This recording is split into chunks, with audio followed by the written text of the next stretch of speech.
Jusqu'à 9h, Good Morning Business.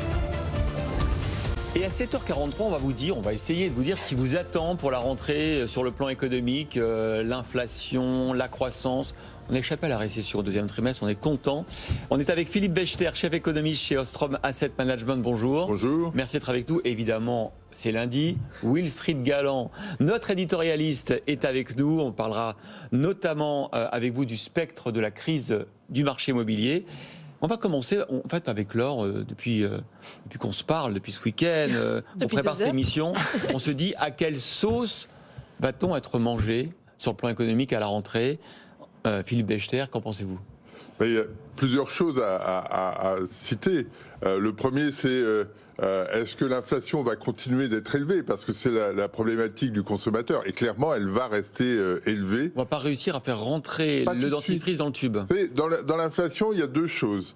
Il y a ce qui a provoqué cette inflation, c'est-à-dire une demande très forte, des problèmes sur l'offre, des prix de matières premières très élevés. Tout ça a un peu disparu. Sauf que ces chocs se diffusent progressivement dans l'économie et dans les prix.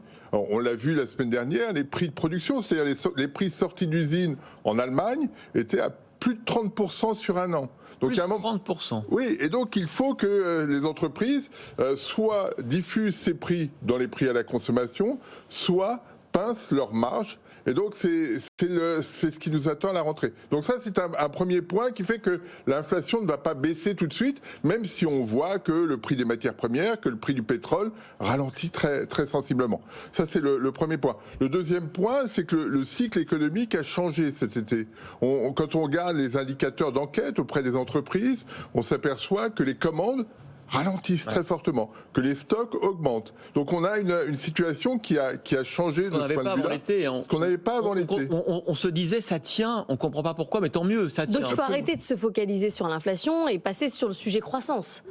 Les deux, mon général. C'est-à-dire que la rentrée va être intéressante de ce point de vue-là, parce que les salariés vont dire, nous on veut un rattrapage de pouvoir d'achat, parce qu'on a perdu du pouvoir d'achat depuis quelques mois, mais les entreprises diront dans le même temps, on n'a peut-être plus les moyens. Et donc c'est cette situation-là qui va être intéressante, que ce soit en France, que ce soit aux États-Unis, en Europe, etc. Au Royaume-Uni, vous avez vu que ça crée en termes de tension sociale. Hein. Absolument. C'est ce dilemme dont vous parlez. Hein. Mais le Royaume-Uni est dans une situation très, très marquée, puisqu'elle est très différente de la France. En France, on a eu le bouclier énergétique qui a permis de lisser les chocs. C'est vrai. À un moment donné, il faudra payer le vrai prix, mais les choses ont été lissées. Ça n'est pas le cas en Angleterre. Et donc le choc est d'autant plus brutal. Est-ce que ça veut dire que l'entreprise est aujourd'hui face à un choix cornélien, c'est-à-dire sacrifier ses marges et donc potentiellement des augmentations de salaire à venir, mais préserver ses clients, ou alors augmenter ses prix et donc sacrifier ses clients, mais potentiellement garder ses marges ? C'est le type d'arbitrage auquel les entreprises auront à faire face, oui, parce que on voit bien que la demande est plus faible et que malgré tout, les contraintes d'ajustement sur les prix sont très importantes. Et donc, la négociation salariale va être essentielle dans les prochaines semaines. Et c'est pour ça que la rentrée va être un petit peu compliquée. Elle le sera d'autant plus que le prix de l'essence baisse. Et on sait que dans le cadre de l'accord de Paris, il va falloir mettre une sorte de taxe carbone et aller à... Il va falloir que ça remonte. Voilà, à sens inverse de ce qui a été fait avec toute la loi sur le pouvoir d'achat. Donc ça va être une rentrée de ce point de vue-là assez compliquée. Ça veut dire, Wilfried Galland, que finalement on était un peu rassurés, les marchés financiers aussi, cet été par les résultats trimestriels. Mais en fait, on a regardé un peu dans le rétroviseur. C'était les T2, les T3 et les T4 vont sans doute être beaucoup plus éclairants sur la réelle situation des entreprises. Hein. Alors sans doute, en fait, ce que font aussi les marchés financiers, c'est qu'ils évaluent le contexte global de risque. Et le contexte global de risque, il est largement induit par l'attitude des banques centrales. Donc le pari des marchés financiers cet été, c'est que finalement on va avoir des banques centrales qui vont d'une certaine façon, c'est le terme qui est utilisé, pivoter, c'est-à-dire se dire que, comme Laure vous le disiez tout à l'heure, le sujet ce n'est plus l'inflation mais c'est désormais la croissance. Alors, ils s'en défendent, puisqu'ils ne veulent surtout pas que les anticipations d'inflation s'ancrent pour justement avoir des spirales inflationnistes.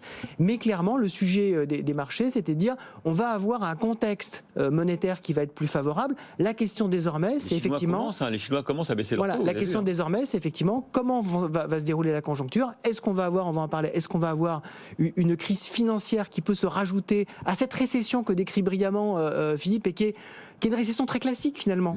Ce sont des mécanismes économiques qu'on connaît très bien, un pincement des marges, pincement des investissements, négociations salariales. Finalement, ce sont des choses qu'on connaît très bien dans les cycles économiques. Est-ce qu'on peut aggraver ça avec une véritable crise comme on l'a eu en 2008 avec une crise de bilan? Et ça, aujourd'hui, on n'en est heureusement pas là. On va en parler dans un instant, mais Philippe Fechter, quand même, un dernier mot. Est-ce que vous êtes plutôt optimiste, plutôt pessimiste le 22 août? On a beaucoup de risques devant nous. Est-ce qu'on est pessimiste? Peu importe, à la limite, ce qu'il faut, c'est identifier les risques. Et les risques sociaux me semblent être au premier rang des risques auxquels on va avoir à faire face à la rentrée de septembre. Écoutez, merci beaucoup de nous avoir à la fois rassurés et inquiétés, mais vous avez raison, il faut regarder l'avenir les yeux ouverts et avec beaucoup de lucidité. Merci Philippe Fechter, chef économie chez Ostrom Asset Management, d'avoir été notre invité. Tout de suite.